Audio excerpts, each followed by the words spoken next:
वासुदेवाय हरे परमात्मने प्रणतः क्लेशनाशाय गोविंदाय नमो नमः। यज्ञशिष्टान्नः सन्तो मुच्यन्ते सर्वकिल्बिषैः भुज्यते ते त्वघं पापा ते पंचत्यात्मकारणात्।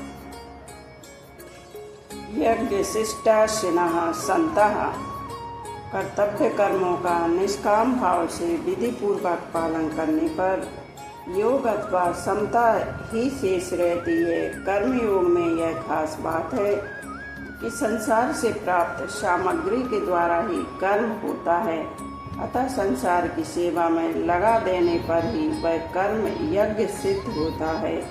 यज्ञ की सिद्धि के बाद स्वतः अवशिष्ट रहने वाला योग अपने लिए होता है। यह योग भी यज्ञ शेष है, जिसको भगवान ने चौथे अध्याय में अमृत कहा है। यज्ञ शिष्टा अमृत भुजः मुच्यन्ते सर्वे किल्बिषैः। यहाँ किल्बिषैः पद बहुवचनांत है, जिसका अर्थ है संपूर्ण पापों से अर्थात बंधनों से, परंतु भगवान ने इस पद के साथ सर्व पद भी दिया है, जिसका विशेष तात्पर्य यह हो जाता है कि यज्ञ शेष का अनुभव करने पर मनुष्य में किसी भी प्रकार का बंधन नहीं रहता। उसके संपूर्ण कर्म विलीन हो जाते हैं। संपूर्ण कर्मों के विलीन हो जाने पर उसे सनातन ब्रह्मा की प्राप्ति हो जाती है। इसी अध्याय के 90वें श्लोक में भगवान ने यज्ञार्थ कर्म से अन्यत्र कर्म को बंधन कारक बताया और चौथे अध्याय के 23वें श्लोक में यज्ञार्थ कर्म करने वाले मनुष्य के संपूर्ण कर्म विलीन होने की बात कही है। इन दोनों श्लोकों में जो बात आई है वही बात यहाँ सर्व किल्बिषैः पद से कही गई है। तात्पर्य है कि यज्ञ शेष का अनुभव करने वाले मनुष्य संपूर्ण बंधन रूप कर्मों से मुक्त हो जाते हैं। पाप कर्म तो बंधन कारक होते ही हैं, सकाम भाव से किए गए पुण्य कर्म भी बंधन कारक होते हैं। यज्ञ शेष का अनुभव करने पर पाप और पुण्य दोनों ही नहीं रहते। बुद्धि युक्तो जहातीह उभे सुकृत दुष्कृते। अब विचार करें कि बंधन का वास्तविक कारण क्या है। ऐसा होना चाहिए और ऐसा नहीं होना चाहिए, इस कामना से ही बंधन होता है। यह कामना संपूर्ण पापों की जड़ है, अतः कामना का त्याग करना अत्यंत आवश्यक है। वास्तव में कामना की कोई स्वतंत्र सत्ता नहीं है। कामना अभाव से उत्पन्न होती है और स्वयं में किसी प्रकार का भाव है ही नहीं और हो सकता भी नहीं, इसलिए स्वयं में कामना है ही नहीं। केवल भूल से शरीर आदि असत पदार्थों के साथ अपनी एकता मानकर मनुष्य असत पदार्थों के अभाव से अपने में अभाव मानने लगता है और उस अभाव की पूर्ति के लिए असत पदार्थों की कामना करने लगता है। साधक को इस बात की तरफ ख्याल करना चाहिए कि आरंभ और समाप्त होने वाली क्रियाओं से उत्पन्न और नष्ट होने वाले पदार्थ ही तो मिलेंगे।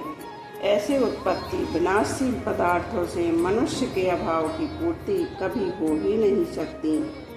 जब इन पदार्थों से अभाव की पूर्ति होने का प्रश्न ही नहीं है, तो फिर इन पदार्थों की कामना करना भी भूल ही है। ऐसा ठीक ठीक विचार करने से कामना की निवृत्ति सहज हो सकती है। हाँ, अपने कहलाने वाले शरीर आदि पदार्थों को कभी भी अपना तथा अपने लिए न मानकर दूसरों की सेवा में लगाने से इन पदार्थों से स्वतः संबंध विच्छेद हो जाता है, जिससे तत्काल अपने सत स्वरूप का बोध हो जाता है। फिर कोई अभाव शेष नहीं रहता। जिसके मन में किसी प्रकार के अभाव की मान्यता नहीं रहती, वह मनुष्य जीते जी संसार से मुक्त है। एक पंचत्यात्मक कारणात् अपने लिए कुछ भी चाहने का भाव अर्थात स्वार्थ, कामना, ममता, आसक्ति एवं अपने को अच्छा कहलाने का किंचित भी भाव आत्म कारणात् पद के अंतर्गत आ जाता है। मनुष्य में स्वार्थ बुद्धि जितनी ज्यादा होती है वह उतना ही ज्यादा पापी होता है। पचंती पद उपलक्षक है, जिसका अर्थ केवल पकाने से ही न होकर खाना पीना, चलना बैठना आदि समस्त सांसारिक क्रियाओं की सिद्धि से है। अपना स्वार्थ चाहने वाला व्यक्ति अपने लिए पकाए अथवा दूसरे के लिए पकाए, वास्तव में वह अपने लिए ही पकाता है। इसके विपरीत अपने स्वार्थ भाव का त्याग करके कर्तव्य कर्म करने वाला साधक अपने कहलाने वाले शरीर के लिए पकाए अथवा दूसरे के लिए, वास्तव में वह दूसरे के लिए ही पकाता है। संसार से हमें जो भी सामग्री मिली है उसे संसार की सेवा में न लगाकर अपने सुख भोग में लगाना ही अपने लिए पकाना है। संसार के छोटे से छोटे अंश शरीर को अपना और अपने लिए मानना महान पाप है, परंतु शरीर को अपना ना मानकर इसको आवश्यकता अनुसार अन्न, जल, वस्तु आदि देना है और इसको आलसी, प्रमादी, भोगी नहीं होने देना इस शरीर की सेवा है, जिससे शरीर में ममता आसक्ति नहीं रहती। मनुष्य को अपने कर्मों का फल स्वयं भोगना पड़ता है, परंतु उसके द्वारा किए गए कर्मों का प्रभाव संपूर्ण संसार पर पड़ता है।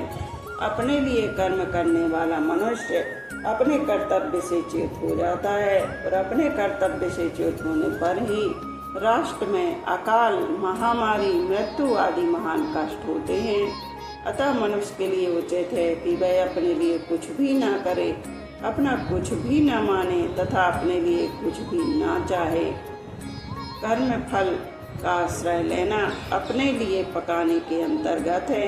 इसलिए भगवान ने छठे अध्याय के पहले श्लोक में अनाश्रितः कर्म फलम पदों से कर्मयोगी को कर्म फल का आश्रय न लेने के लिए कहा है। सर्वतः अनाश्रित हो जाने पर ही मनुष्य अपने लिए कुछ नहीं करता, जिससे वह योग में स्थित हो जाता है। भुज्यते ते त्वघम पापः, इन पदों में भगवान ने अपने लिए कर्म करने वालों की शब्द भाषा में निंदा की है। अपने लिए किए गए कर्मों से वह इतना पाप संग्रह कर लेता है कि 84 लाख योनियां एवं नरकों का दुख भोगने पर भी वह खत्म नहीं होता, प्रत्युत संचित के रूप में बाकी रह जाता है। मनुष्य योनि एक ऐसा अद्भुत खेत है जिसमें जो भी पाप या पुण्य का बीज बोया जाता है वह अनेक जन्मों तक फल देता है। अतः मनुष्य को तुरंत यह निश्चय कर लेना चाहिए या मैं पाप नहीं करूँगा। इस निश्चय में बड़ी भारी शक्ति है। सच तो यह है कि परमात्मा की तरफ चलने का दृढ़ निश्चय होने पर पाप होना स्वतः रुक जाता है। परिशिष्ट भाव, मनुष्य के पास शरीर, योग्यता, पद, अधिकार, विद्या, बल आदि जो कुछ है वह सब मिला हुआ है और पिछुड़ने वाला है। इसलिए वह अपने और अपने लिए नहीं है, प्रत्युत दूसरों की सेवा के लिए है। इस बात में हमारी भारतीय संस्कृति का पूरा सिद्धांत आ जाता है। जैसे हमारे शरीर के सब अवयव शरीर के हित के लिए हैं, ऐसे ही संसार के सभी मनुष्य संसार के हित के लिए हैं। कोई मनुष्य किसी भी देश, वेश, वर्ण, आश्रम आदि का क्यों न हो, अपने कर्मों के द्वारा दूसरों की सेवा करके सुगमता पूर्वक अपना कल्याण कर सकता है। हमारे में जो कुछ भी विशेषता है वह दूसरों के लिए है, अपने लिए नहीं। अगर सभी मनुष्य ऐसा करने लगे तो कोई भी बद्ध नहीं रहेगा, सब जीवन मुक्त हो जाएंगे।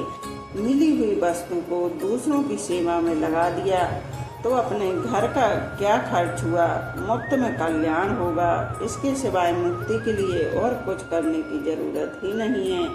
जितना हमारे पास है उसी को सेवा में लगाने की जिम्मेवारी है, उससे अधिक की जिम्मेवारी है ही नहीं। उससे अधिक मनुष्य कर सकता भी नहीं है। अपने पास जितनी वस्तु, योग्यता और सामर्थ्य है उतनी पूरी सेवा में खर्च करेंगे तो कल्याण भी पूरा ही होगा। वास्तव में शरीर से संसार का ही काम होता है, अपना काम होता ही नहीं, क्योंकि शरीर हमारे लिए है ही नहीं। कुछ न कुछ काम करने के लिए ही शरीर की जरूरत होती है। अगर कुछ भी ना करें तो शरीर की क्या जरूरत। इसलिए शरीर के द्वारा अपने लिए कुछ करना ही दोष है।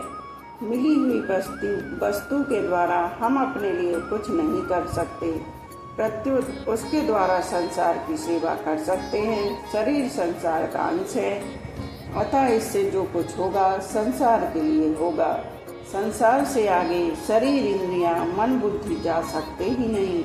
इनको संसार से अलग कर सकते ही नहीं। इसलिए अपने सुख के लिए कर्म करना मनुष्यपना नहीं है, प्रत्युत राक्षसपना है, असुरपना है। वास्तव में मनुष्य वही है जो दूसरों के हित के लिए कर्म करता है। अपने सुख के लिए कर्म करने वाले पाप का ही भक्षण करते हैं, अर्थात सदा दुखी ही रहते हैं। और दूसरे के हित के लिए कर्म करने वाले संपूर्ण पापों से मुक्त हो जाते हैं, अर्थात सदा के लिए सुखी हो जाते हैं। यज्ञ शिष्टा अमृत भुजो यान्ति ब्रह्मा सनातनम।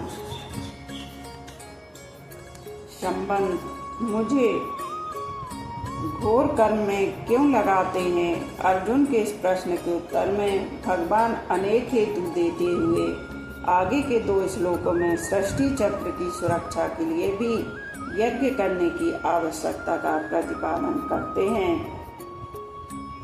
अन्नाद भवन्ति भूतानि पर्जन्यन्दन संभवा। यज्ञा भवति पर्जन्यो यज्ञा कर्म समुद्भवा। कर्म ब्रह्मोपद्रवम् विद्धि ब्रह्म राक्षस समुद्भवम्। तस्मात् सर्वगतं ब्रह्म नित्यं यज्ञे प्रतिष्ठितम्। अन्नात् भवन्ति भूतानि। प्राणों को धारण करने के लिए जो खाया जाता है वह अन्न कहलाता है। जिस प्राणी का जो खाद्य है, जिसे ग्रहण करने से उसके शरीर की उत्पत्ति, भरण और पुष्टि होती है, उसे ही यहाँ अन्न नाम से कहा गया है। जैसे मिट्टी का कीड़ा मिट्टी खाकर जीता है तो मिट्टी ही उसके लिए अन्न है। जरायुज, मनुष्य, पशु आदि, उद्भिद, वृक्ष आदि, अंडज, पक्षी, सर्व, चींटी आदि, पशुदेव, जू आदि, ये चारों प्रकार के प्राणी अन्न से ही उत्पन्न होते हैं और उत्पन्न होकर अन्न से ही जीवित रहते हैं। पर्जन्यन्दन संभवा। समस्त खाद्य पदार्थों की उत्पत्ति जल से होती है। घास फूस आदि तो जल से होते ही है। मिट्टी के उत्पन्न होने में भी जल ही कारण है। अन्न, जल, वस्त्र, मकान आदि शरीर निर्वाह की सभी सामग्री स्थूल या सूक्ष्म रूप से जल से संबंध रखती हैं और जल का आधार वर्षा है। यज्ञ भवति पर्जन्य। यज्ञ शब्द मुख्य रूप से आहुति देने की क्रिया का वाचक है, परंतु गीता के सिद्धांत और कर्मयोग के प्रस्तुत प्रकरण के अनुसार यहाँ यज्ञ शब्द संपूर्ण कर्तव्य कर्मों का उपलक्षक है। यज्ञ में त्याग की ही मुख्यता होती है। आहुति देने में अन्न, घी आदि चीजों का त्याग है। दान करने में वस्तु का त्याग है। तप करने में अपने सुख भोग का त्याग है। कर्तव्य कर्म करने में अपने स्वार्थ, आराम आदि का त्याग है। अतः यज्ञ शब्द यज्ञ, हवन, दान, तप आदि संपूर्ण शास्त्र वेद क्रियाओं का उपलक्षक है। बृहदारण्यक उपनिषद में एक कथा आती है। प्रजापति ब्रह्मा जी ने देवता, मनुष्य और असुर इन तीनों को रचकर उन्हें दा इस अक्षर को उपदेश दिया। देवताओं के पास भोग सामग्री की अधिकता होने के कारण उन्होंने दा का अर्थ दमन करो समझा। मनुष्यों में संग्रह की प्रवृत्ति अधिक होने के कारण उन्होंने दा का अर्थ दान करो समझा। असुरों में हिंसा, दूसरों को कष्ट देने का भाव अधिक होने के कारण उन्होंने दा का अर्थ दया करो समझा। इस प्रकार देवता, मनुष्य और असुर तीनों को दिए गए उपदेश का तात्पर्य दूसरों का हित करने में ही है। वर्षा के समय मेघ जो दादा दा की गर्जना करता है, वह आज भी ब्रह्मा जी के उपदेश दमन करो, दान करो, दया करो के रूप से कर्तव्य कर्मों की याद दिलाता है। बृहदारण्यक 5वां अध्याय द्वितीय ब्राह्मण पहले से तीसरे मंत्र तक अपने कर्तव्य कर्म का पालन करने से वर्षा कैसी होगी?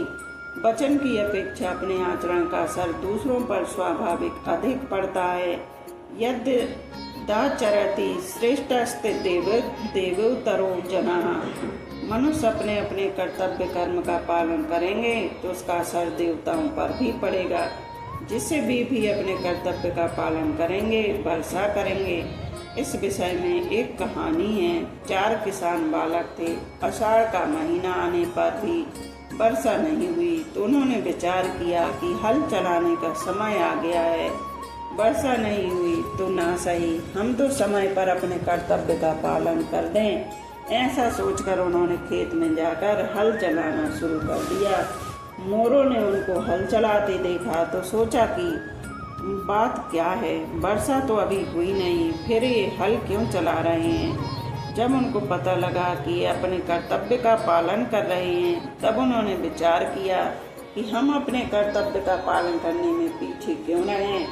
ऐसा सोचकर मोर भी बोलने लग गए। मोरों की आवाज़ सुनकर मेघों ने विचार किया कि आज हमारी गर्जना सुने बिना मोर कैसे बोल रहे हैं। सारी बात पता लगने पर उन्होंने सोचा कि हम अपने कर्तव्य से क्यों हटे और उन्होंने भी गर्जना करनी शुरू कर दी। मेघों की गर्जना सुनकर इंद्र ने सोचा कि बात क्या है। जब उसको मालूम हुआ कि वे अपने कर्तव्य का पालन कर रहे हैं तब उसने सोचा कि अपने कर्तव्य का पालन करने में मैं पीछे क्यों न हूँ। ऐसा सोचकर इंद्र ने भी मेघों को वर्षा करने की आज्ञा दे दी। यज्ञ कर्म समुत्तभा, निष्काम भाव पूर्वक किए जाने वाले लौकिक और शास्त्रीय सभी विहित कर्मों का नाम यज्ञ है। ब्रह्मचारी के लिए अग्निहोत्र करना यज्ञ है। ऐसी स्त्रियों के लिए रसोई बनाना यज्ञ है। आयुर्वेद का ज्ञाता केवल लोगों के हित के लिए वैदिक कर्म करे तो उसके लिए वही यज्ञ है।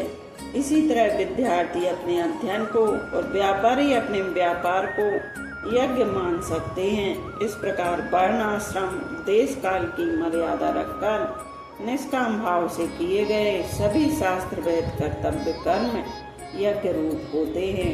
यज्ञ किसी भी प्रकार का हो क्रियाजन्य ही होता है। संख्या बिलावा आदि विषयों को भी वैद लोग जब शुद्ध करके औषध रूप में देते हैं तब वे विष भी अमृत की तरह होकर बड़े बड़े रोगों को दूर करने वाले बन जाते हैं।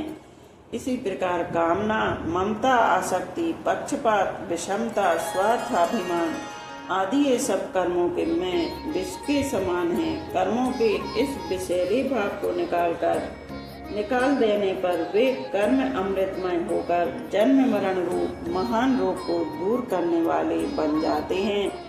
ऐसे अमृतमय कर्म ही यज्ञ कहलाते हैं। कर्म ब्रह्मोद्भवा विधि, वेद कर्तव्य कर्मों को करने की विधि बताते हैं।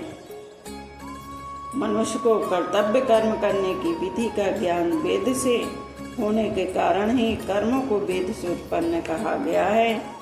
वेद शब्द के अंतर्गत ऋग्वेद, यजुर्वेद, सामवेद और अथर्ववेद के साथ साथ स्मृति, पुराण, इतिहास, रामायण, महाभारत एवं भिन्न भिन्न संप्रदाय के आचार्यों के अनुभव, वचन आदि समस्त वेदानुकूल सब शास्त्रों को ग्रहण कर लेना चाहिए। ब्रह्माक्षर समुद्भवम, यहाँ ब्रह्म पद वेद का वाचक है। वेद सच्चिदानंद घन परमात्मा से ही प्रकट हुए हैं। इस प्रकार परमात्मा सबके मूल हुए। परमात्मा से वेद प्रकट होते हैं। वेद कर्तव्य पालन की विधि बताते हैं। मनुष्य उस कर्तव्य का विधि पूर्वक पालन करते हैं। कर्तव्य कर्मों के पालन से यज्ञ होता है और यज्ञ से वर्षा होती है। वर्षा से अन्न होता है, अन्न से प्राणी होते हैं और उन्हीं प्राणियों में से मनुष्य कर्तव्य कर्मों के पालन से यज्ञ करते हैं। इस तरह सृष्टि चक्र चल रहा है। तस्मात् सर्वगतम ब्रह्मा नित्यम यज्ञे प्रतिष्ठितम, यहाँ ब्रह्मा पद अक्षर का वाचक है। अतः सर्वगत परमात्मा है, वेद नहीं। सर्वव्यापी होने पर भी परमात्मा विशेष रूप से यज्ञ में सदा विद्यमान रहते हैं। तात्पर्य है कि जहाँ निष्काम भाव से कर्तव्य कर्म का पालन किया जाता है वहाँ परमात्मा रहते हैं।